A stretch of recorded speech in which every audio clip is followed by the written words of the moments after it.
And I am your host, Lisa Haven, and this is Justice Night. And we've got so much to talk about with you guys on the broadcast. Everything from, well, communism, the rise of communism, what's going on with the New World Order, the globalists, and of course a lot of stuff on the technological front. Oh, the surveillance state is upon us. Yeah, well, talking about surveillance state, let's start first with a bombshell report that I put out on my YouTube channel. And this one, well, it literally sent chills down my spine because it breaks the world up into, what, 10 foot? 10 foot squares. 10 foot, well, I'll let you take the way out. Oh, thank you. The name of it, if you guys ever want to research it, just go to what 3 words. It's a GPS tracking application basically, and on this application it's taken the entire globe and basically put a grid all the way around it, and this grid is broken into 10 foot squares. Well, each 10 foot square is assigned 3 dictionary words, whatever they may be. Wide, optical, zoning, because I'm looking at the camera, of course, so we went with that. But anyway, if you were to send those coordinates or those 3 words to you and you were to find me, you can simply go into the same application on your phone, type in wide, optical, zoning, and it will track you right to where I'm at. Well, kind of freaky in a way, because that's the ultimate in surveillance state. That's Orwellian all the way to the hilt, because now no matter where you're at in the world, I can find you in a matter of seconds down to a 10 foot square. So I don't know if you've ever ordered Uber and you had to, you know, you're coming out of a restaurant, your favorite restaurant, you call up the Uber and it can tell you maybe the front door or the back door. Maybe. Or the driver has to call you. I know that's happened to me. And hey, where are you at? Well, now the Uber can drive up and probably just run right into your leg, because that's how tight they've tightened down the proximity to. Yeah, we actually walked around our area here and taken around our phones when we had the app installed. And literally it is these 10 foot squares, yes, because different rooms in our house would read differently. But we took it kind of a step further, and when you go to the website, what I found probably the most chilling is, as usual, it's linked to some globalist organization, because with mass surveillance, with people, we have domestically organizations like the NSA who spies on us. We have the CIA who has a subdivision. Now, this was exposed by WikiLeaks, Julian Assange, and he explained via his Vault 7, great thing to Google if you guys haven't, but within that Vault 7 leak, it was discovered that the CIA created a duplicate NSA so they had less oversight. But these are the kind of surveillance things that we have here in America, and with this particular program, what I found, back to my original point here, but what I found was that they were linked to the United Nations, the UN. All the people that you can be associated with, and in the same company that, you know, she finds the UN, and of course me, I'm sitting there at the breakfast table and I want to go search around, so I go to the White House, which is in extreme detail to the White House, down to the briefing room. Well, of course, what the briefing room is the Oval Office, and what horrific words do we find? Words like hung, shot, wicked. These words were slow brain. Let's get them all. Slow brain, activist, shot, yep, hung, wicked. These are the kinds of words associated with the Oval Office. And I encourage you guys, you know, if you're listening, you know, via the internet, then plug it in, look it up, and you could see it for yourselves, because you could plug the White House in and you could look that up. But it was a bit, I mean, call it a coincidence or call it something else. It was just different, in my opinion, and that's something I felt really comfortable about, using those particular words. Obviously, there's a lot of words you've got to pick from, but what made it a little bit more interesting is the fact that they're linked to the United Nations. Then I thought, well, it's not like the UN really supports nationalist President Trump anyhow, right? No, they don't. And one warning too, just, and we have to bring this up, because sometimes people with technology you have an air of trust. Technology is designed for you to trust it.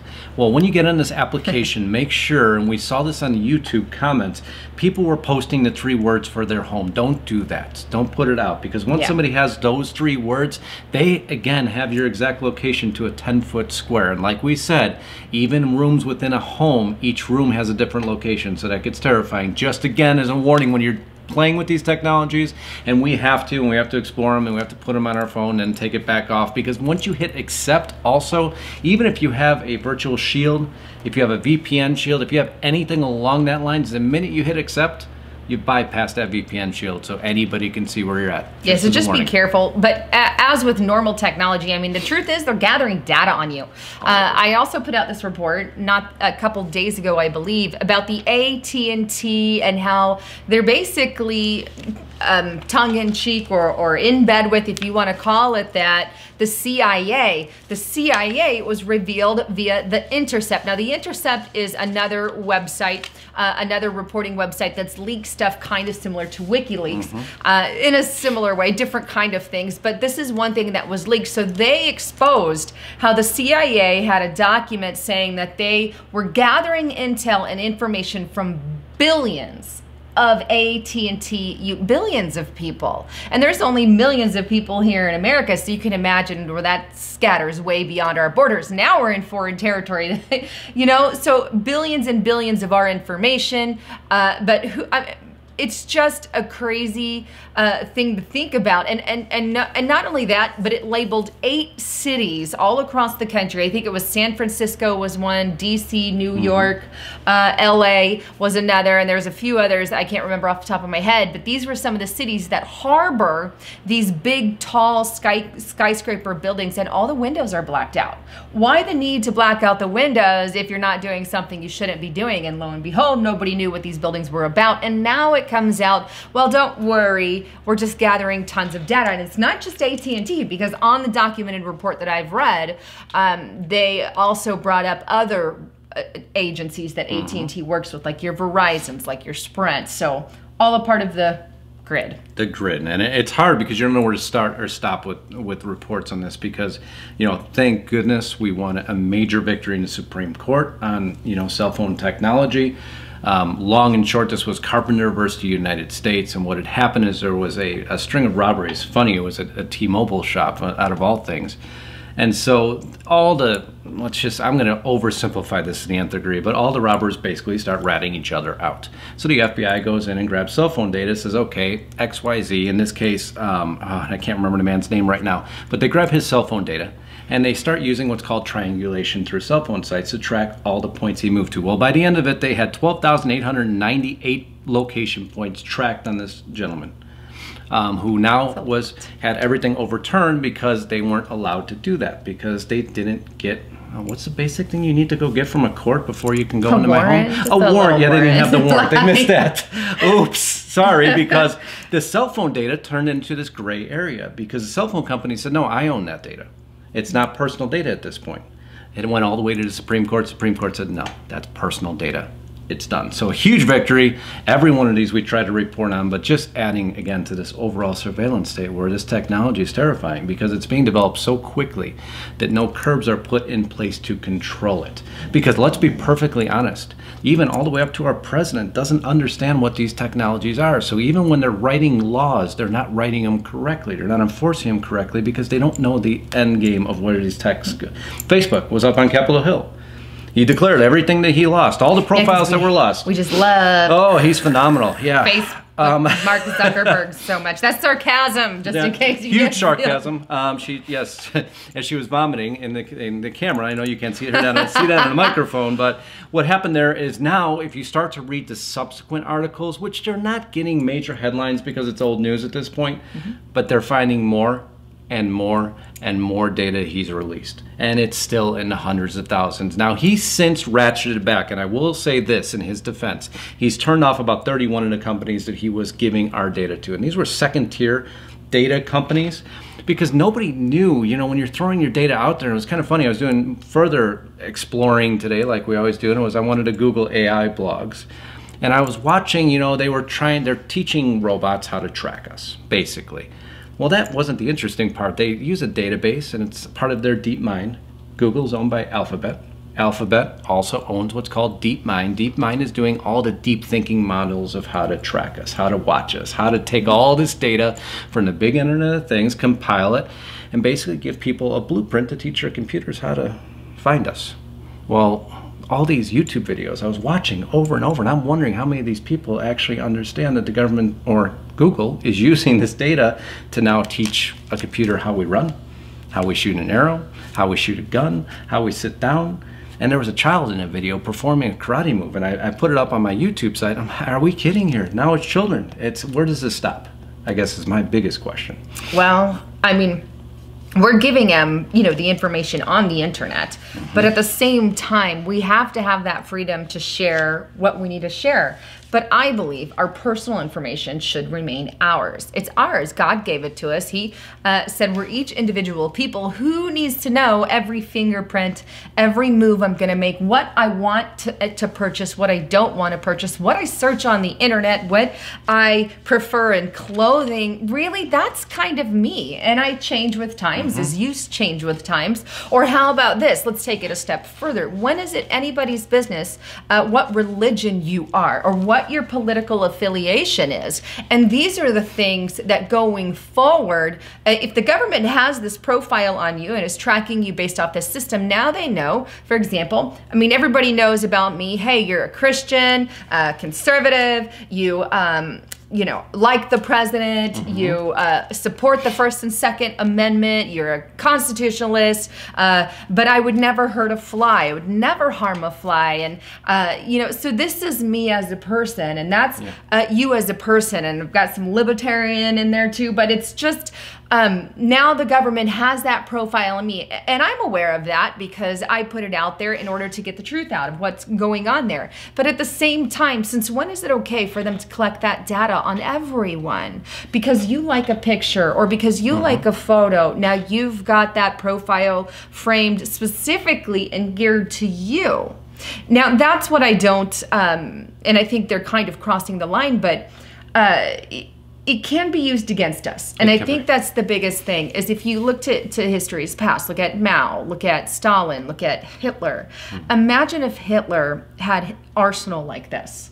Well, it's how many people would have been rounded up before they even had the chance to leave? No chance. None. No chance. It would have been done, because it's almost communism through marketing in a way, because these big companies have to make money. Facebook has to make money. So what did he do? He sold your identity to make money, because if he can give his big advertisers more specific data on you, he makes more money, because now his Facebook is a much more accurate model for them to sell more product. But now they make it where if you go on those programs, you have to accept the terms. Yes, you do. So if you're going onto Facebook, you've now officially accepted, or even some of these other ones, Twitter being another, or Instagram, or whoever it is, you said, yes, I accept the fact that you're going to sell my data and I'm okay with it. A lot of people don't read all the little backgrounds, and nor do a lot of people even care anymore. No, I lost subscribers this week because, and when we're talking about surveillance, and it was funny to do this, it's because I quoted scripture, because people want to be so blind to everything that's going on, if it be scripture, if it be this information, because it's hard to swallow. Some of these pills are really big and tough to swallow. Yeah, how do you go through your daily life knowing that every single thing you touch on your phone is being tracked? Every time you turn on your computer, they're collecting data on you. Every time you jump in your car, you put your Fitbit on your arm, that they're watching. That's a big pill. It's like you talk about blue pill, red pill, and a lot of people don't want to take that red pill. It's a scary pill. And so you want to... Well, I want to say, Please. Before we get into that, but if you think about this, okay, so you say, oh, well, I'm not doing anything wrong. I hear this a lot. And so it's okay. You know, it's okay. Hey, I'm a good person. I'm not doing anything wrong. Well, neither were the Jews. No. Neither were some of the people starving under Stalin. Neither are the people, you know, say North Korea dictator, for example. If he wanted to get that information somehow on his people, or China, Xi Jinping in China is putting numbers on his people. Keep in mind, you know, Falun Gong religion, they're not trying to be violent people. Oh, no. They're not violent. But because they don't like that particular thing, and this Xi Jinping doesn't like the Falun Gong religion, well, now you're a target simply because of what you believe. Christianity, well, hey, in China, it's okay to have a Bible above ground churches, but underground, oh no. Now you've crossed the line. See, you may not have done anything wrong, or maybe you follow a certain religion and you've done nothing wrong. You have a right to be a Christian, to be a Catholic, to be a Jew, to be whatever you want. In the end, we have to answer to God. But you have here on earth to be whatever you want to be. And if one day a regime rises up, a tyrannical regime, and hopefully never, but history shows that it happens. What if they come and invade on, well, your religion or your belief, even though you're a good person? Now they already have that profile. Yeah, and that's where we, probably the biggest report for me this week was just covering what Xi Jinping has done in the Xizang province in China, because basically that is the complete police state at this point. They control everything. They can see because he put every corner. There is nowhere you can hide from the time you go to sleep until where you eat. And this is where we brought in scripture. We brought in Luke chapter 12, verse 1 through 3. In the meantime, when so many thousands of the people had gathered together that they were trampled one another, he began to say to his disciples first, beware of the leaven of the Pharisees, which is hypocrisy. Nothing is covered up that will not be revealed, or hidden that will not be known.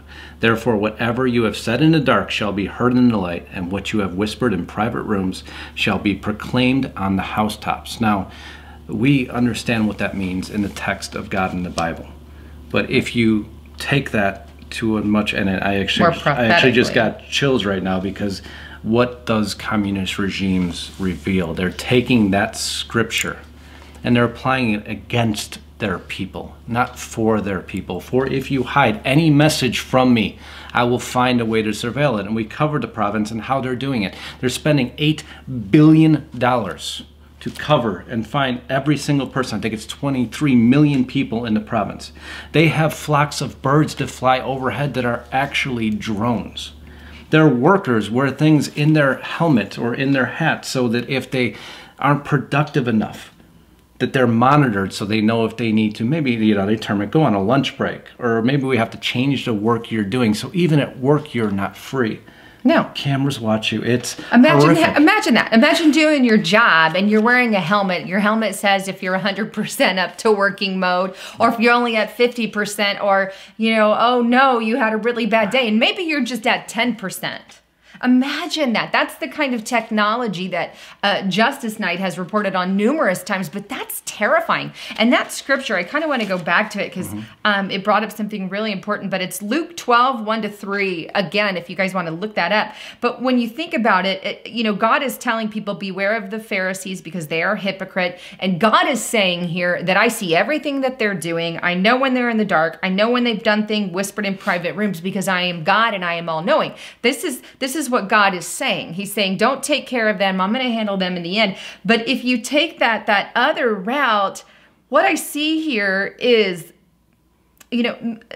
parts of the government, if you will, absolutely. Parts of the globalists, yes. Parts of the New World Order, because ultimately it's like that, what we started with, what 3 words is linked to the United Nations. So I'm going to say the globalists here are the ones that are attempting to be God. Why? Because they, the globalists, are putting themselves in that godly position by saying, we know everything that you do. We know what you did in the dark. We know what you do behind closed doors. So we know this and this and this and this and this. So it's that God line that these globalists are messing with, and I don't think God's too happy about the fact that they are mass surveilling people and knowing what they do in the dark and behind closed doors. So imagine if you do something or say they don't like something that we say because we're against globalism. We don't support a new world order. I don't. I support America. I love my country. I support my country. Now, I do believe that we need peace on earth. That's not going to be achievable till Jesus comes back, but we need to have, trade, but global trade.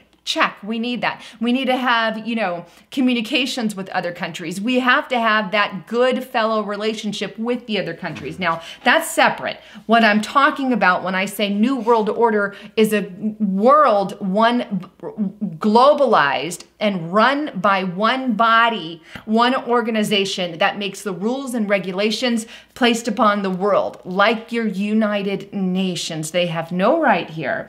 But the UN is the one who I don't get to elect. You don't get to elect. The rest of the world doesn't get to elect. Who elects them? Who puts them there? Well, the globalists themselves. So they end up on this body of unelected officials who we have no say. And they put people like Saudi Arabia in the Human Rights Department. Keep in mind, Saudi Arabia pushes Sharia law. They stone their women with Sharia law. Am I okay with that? No. Not really, especially if Sharia law becomes a basis for the world. This is where I have a problem with it. And I believe God is not happy with the fact that they want to track everything we do. There is a line to be drawn, and I think that we have to be careful, which is why I really appreciate what you do, because you really expose a lot of that surveillance. There's good technology. It can be used for good. So many medical advancements that are amazing, yes. Cars and everything else.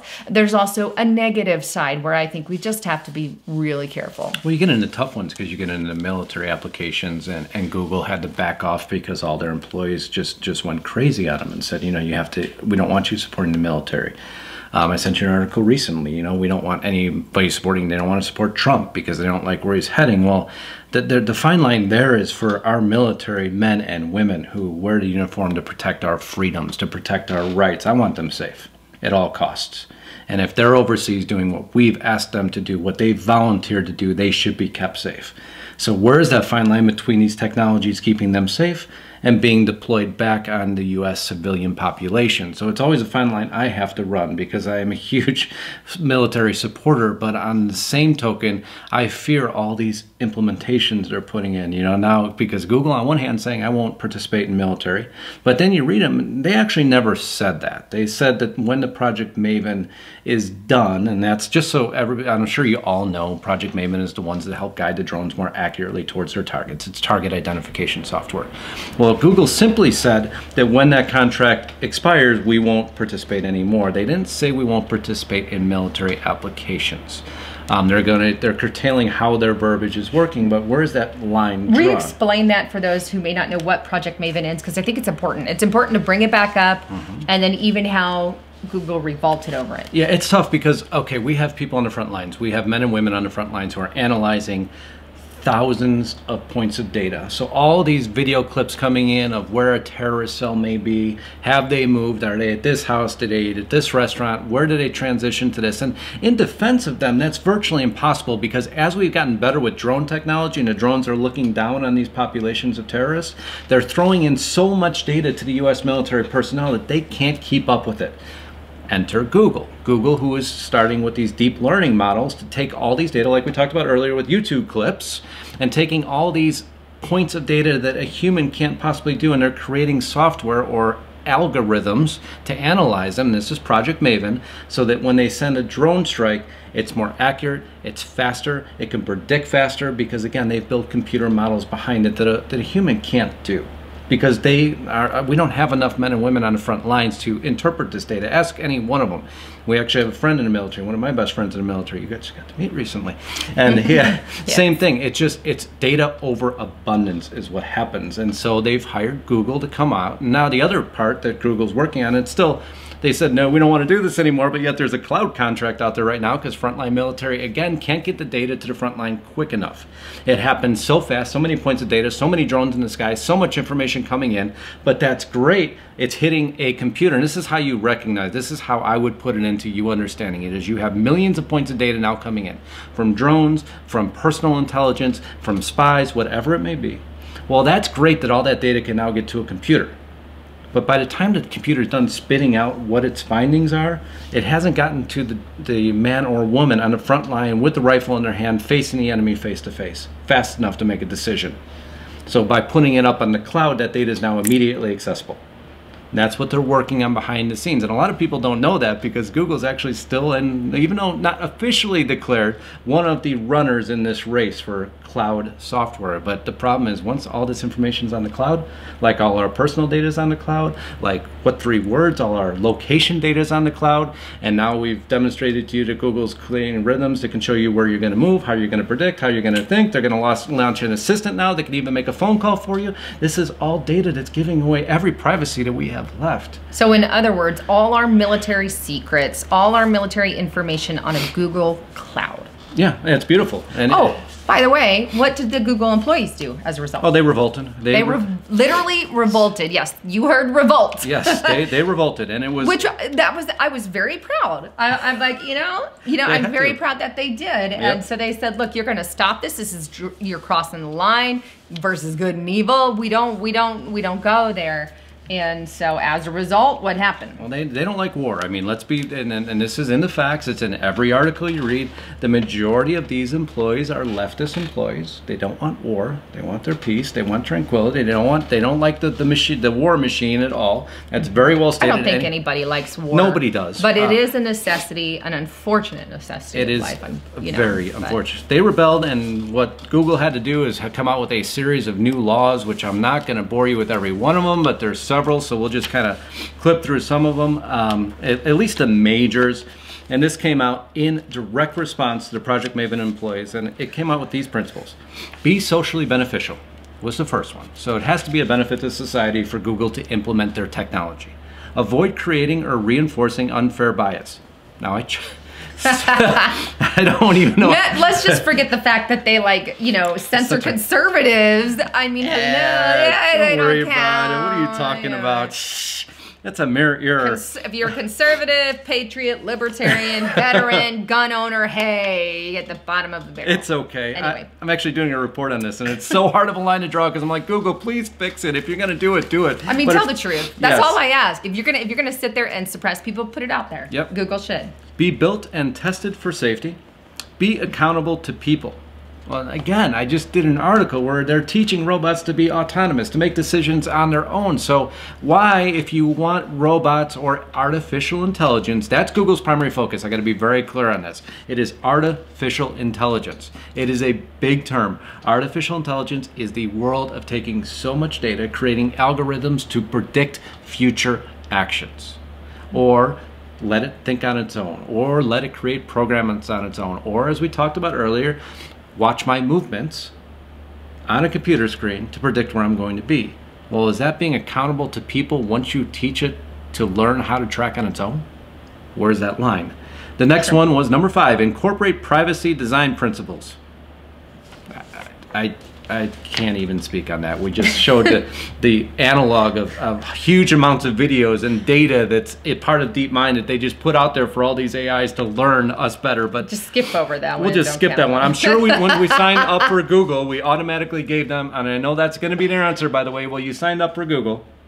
And once you did that, you gave permission. Yeah. This is the biggest issue we face. It's not the fact everybody, as Google, as a company, needs to take a step back and say, yes, we want people on our platform, but we have to protect their privacy. Oh, that's right. Uphold the highest standards of scientific excellence and be made available for uses that accord with these principles. However, and this is the best one of all, AI applications we will not pursue. Artificial intelligence applications we will not pursue. I'm going to say I said that twice for a reason. Technologies that cause or are likely to cause overall harm, where there is a material risk of harm, we will proceed only where we believe that the benefits substantially outweigh the risks and will incorporate appropriate safety constraints. Google realizes they're a computer company, right? I don't know. They're not a humanitarian agency. I'm not quite sure. Okay, so weapons or to other technologies whose principal purpose or implementation is to cause or directly facilitate injury to people. Okay, that's where the Project Maven thing came in. That's why they're reacting to their employees directly. There are technologies that gather or use information for surveillance violating internationally accepted norms. What are internationally accepted norms? Nobody's written this yet. What norms are you applying these Which to? means they're not going to gather it internationally, only domestically. Only domestically, that's it. We're not going to, I mean. So don't worry about international folks. We have nothing to worry about. But here in America, yes, totally legal. Those international norms, which China would be international. Never mind that they're a monopoly. Never mind that never mind it. Yeah. So we could follow China norms. They're international. Russian norms. Wait, they're both communist. So are those international norms? They can surveil everybody at any time, so maybe they are following international norms. It's why when I plead with Google, and I do, because I want them to change. I want them to be a good company. I want them to be socially responsible. I just want them to be fair. And I think everybody listening out there, all of you guys out there, that's all we want. Why can't we have, let the libertarian, let the conservative, let the Democrat, Republican, progressive, all of them, liberal even. I may disagree with them, you know, and they may disagree with me, but that doesn't mean either side shouldn't have a voice. The way that God did things and the way that God made the world, and I'm very hard on this, is, hey, we all have a right. That is why God gave us freedom of choice. We have a free society, and forever I will stand on the freedom of speech. Forever I will stand on those God-given rights that we all harbor. And I think sometimes we fail to lose that as a society because we get into that normalcy bias. And you know, where we just all, if it doesn't affect my bubble, then I just don't care. That's what the normalcy bias is. We just get so used to it until something comes and pops that bubble. One day though, the bubble is going to pop real hard, and it's going to be an unfixable area. Yeah, we heard that earlier today, and it was kind of eye-opening. And I mean, it's our youth, and we can't blame our youth for it, because sometimes it takes a bigger event to realize, you know, normally. Everybody, it's just truth. It's truth. It's truth. Nobody understands what's happening in the world around us, and our world is it's getting scary. It's getting scary.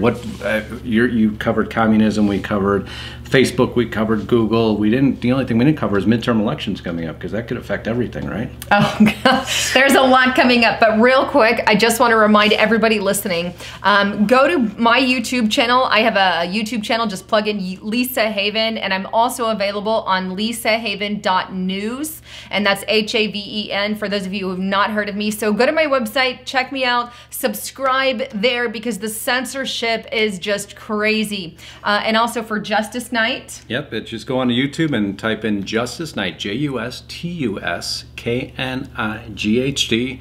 You'll see me pop up. Should be one of the first ones.